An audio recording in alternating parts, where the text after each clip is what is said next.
Send me your complaints. Governor J.B. Pritzker is the governor of Illinois. He gave his State of the State speech today. And I'm going to show you some of it. I'm going to show you about 3 minutes of it. And I know this is a little bit of a weird thing to put at the top of a national newscast, but you know what? I think this is really something, and I think you should watch it. This is from the end of his State of the State today. Check it out. As some of you know, Skokie, Illinois once had one of the largest populations of Holocaust survivors anywhere in the world. In 1978, Nazis decided that they wanted to march there.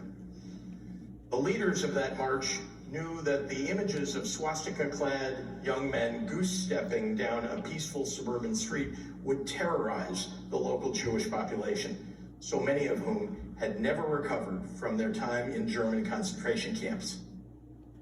The prospect of that march sparked a legal fight that went all the way to the Supreme Court. I do not invoke the specter of Nazis lightly, but I know the history intimately and have spent more time than probably anyone in this room with people who survived the Holocaust.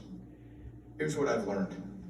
The root that tears apart your house's foundation begins as a seed of distrust and hate and blame.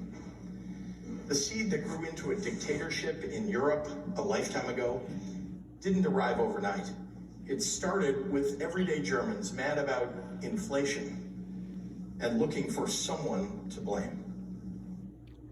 I'm watching with a foreboding dread what is happening in our country right now. After we've discriminated against, deported, or disparaged all the immigrants and the gay and lesbian and transgender people, the developmentally disabled, the women, and the minorities, once we've ostracized our neighbors and betrayed our friends, after that, when the problems we started with are still there staring us in the face, what comes next?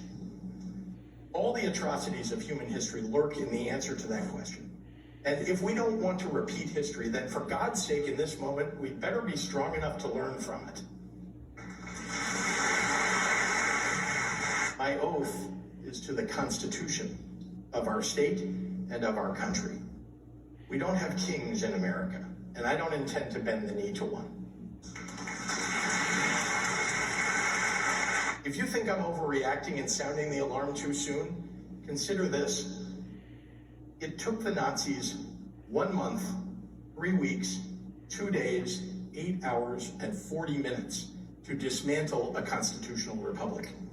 And all I'm saying is that when the 5-alarm fire starts to burn, every good person better be ready to man a post with a bucket of water if you want to stop it from raging out of control. Those Illinois Nazis did end up holding their march in 1978, just not in Skokie. After all the blowback from the case, they decided to march in Chicago instead. Only 20 of them showed up, but 2,000 people came to counter-protest. The Chicago Tribune reported that day that the rally sputtered to an unspectacular end after 10 minutes. It was Illinoisans who smothered those embers before they could burn into a flame. Tyranny requires your fear and your silence and your compliance. Democracy requires your courage. So gather your justice and humanity, Illinois, and do not let the tragic spirit of despair overcome us when our country needs us the most. Thank you.